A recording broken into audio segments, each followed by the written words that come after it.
is one of the top priorities of the Aquino administration. Its budget of 54.6 billion pesos for 2013. If the sin tax measure is passed, 30 billion pesos in added revenues for government will be spent for the President's Universal Healthcare Program. Tonight we have Health's Undersecretary Eric Tayag to educate our people on how its budget will be spent. Good evening, Doctor. Good evening, Angel. Sir, so why is the Facilities Enhancement Program of the DOH for hospitals very important? This is very important because this provides access to quality services for the very poor households. This is very important because we aim at reducing deaths from mothers during childbirth or pregnancy. This is very important because this is where patients come for treatment. And so we want to make sure that hospitals not only retain DOH hospitals, but also rural health units, barangay health stations will get a piece of the pie. So definitely this will ensure better service to our people from government hospitals.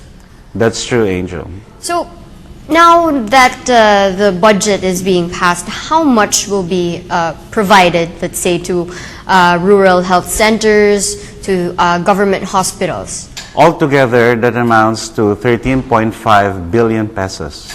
So, given that, sir, has the nurses to the barrios, doctors to the barrios shortage been addressed, or will it be addressed by this budget that we have? The 2013 budget has, we have allocated 2.8 billion pesos. In fact, this will allow us to deploy 221 medical doctors, the doctors to the barangay program, doctorless barangay program, and we are going to deploy as well over 22,000 RN Hills nurses and midwives. And this amount of money is needed so that access to health care will be possible for far-flung areas, the areas in conflict, and those that are geographically isolated, Angel. That's certainly good news, sir, for especially those who are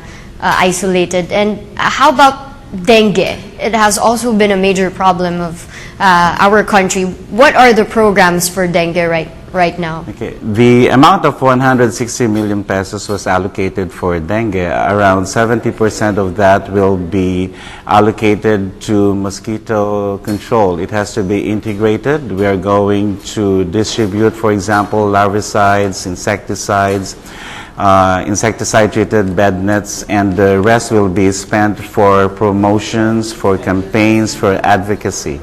So, sir, do we have the overall picture nationwide, the statistics on how dengue is going on in our country? Has it been increasing so far? From January 1 to September 1, we have recorded 95,142 cases and 549 deaths. The number of cases has increased by 13% compared to the same period last year. There's a bit of good news though. For the month of August, we saw a reduction of up to 41%. But that means that we do not have to be complacent again because it's still the peak months of dengue, and we expect the cases of dengue to rise this September and probably in October. So, sir, now given that it has been increasing, the problem of dengue, what programs do we have to at least help our people or teach them the best way, or how do we contain all these mosquitoes, and where does it actually happen? Okay, right now we focus on source reduction or eliminating mosquito breeding sites. People have to learn how to look for these mosquito breeding sites. To help them, we have collaborated with the DOST, and we have distributed in several schools around the country the mosquito traps so that we'll be able to detect the mosquito density and of course kill them.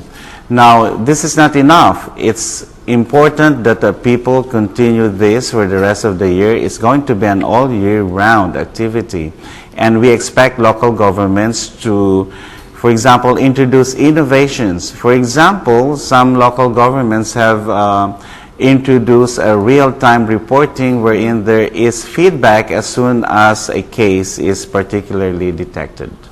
Doctor, just for the benefit of our viewers, could you explain what a larvae is? And is this the mutation process for mosquitoes? Can you repeat that, Angel? Yes, doctor, could you explain what a larvae is? And is this called the mutation process for mosquitoes?